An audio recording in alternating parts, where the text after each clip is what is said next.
Hey guys, Werner from the Hack Check podcast. Before we get this video started, please don't forget to subscribe to the channel.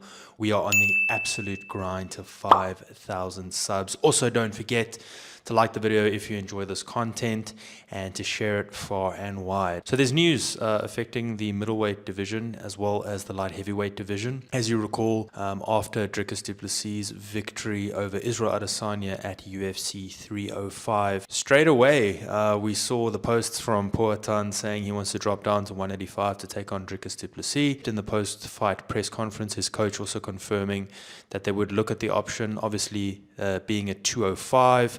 Because Dricus didn't want any excuses for Poatan at 185. But things have been sort of heating up, if you want to say, in the last little while.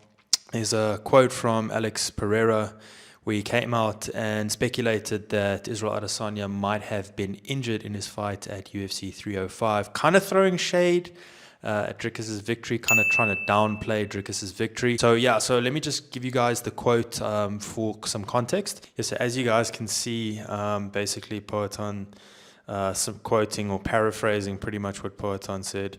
Maybe Adesanya had an injury. I don't know.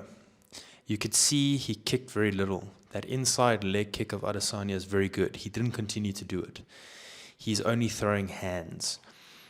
So I'll put the link for you guys to go on X and actually go have a look at it. But basically, Adesanya responded pretty much straight afterwards and said, "It's weird how this guy knows me. It's like we've spent hours studying each other's moves and fought multiple times or something. I mean that." So the MMA media, which tends to happen quite a bit, just kind of took the story and ran with it, that Izzy was sort of confirming that he had an injury and he's agreeing with Poatan.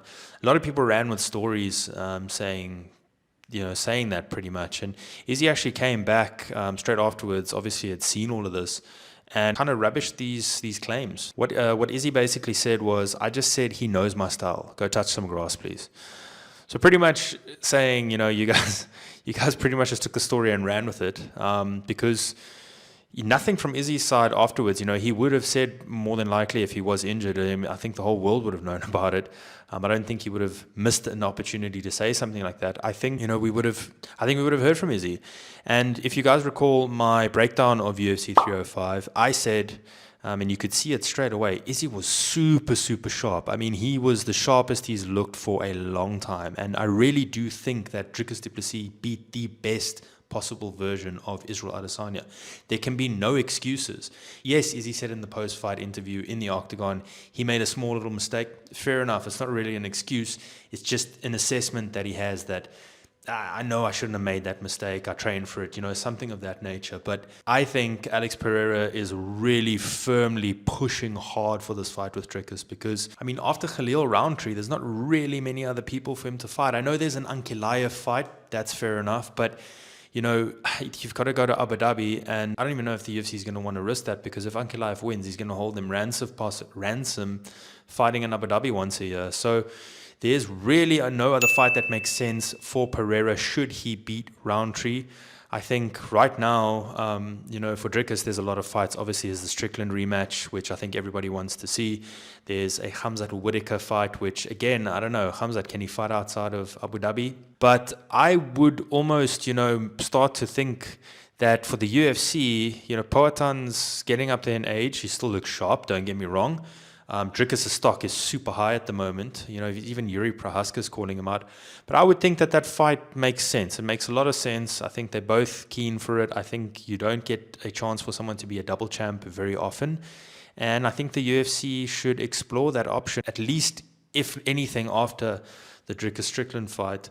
Should Dricus get past Strickland, which I think he will, and should Pereira get past Khalil Roundtree, which I think he will as well, you could set that fight up very, very easily. So I think Pereira is just trying to throw some shade Dricus' way. I think he's really, really pushing for that fight. I don't blame him because, again, like I say, Dricus is one of the biggest stars in the UFC at the moment. Everybody seems to want to fight him. Marvin Vettori said he wants to fight him. Darren Till's itching for a fight.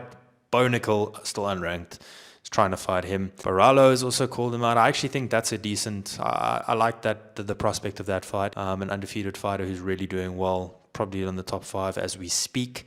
So yeah, again, if you ask me, MMA media doing what MMA media does, taking a story and running with it without potentially knowing all of the facts.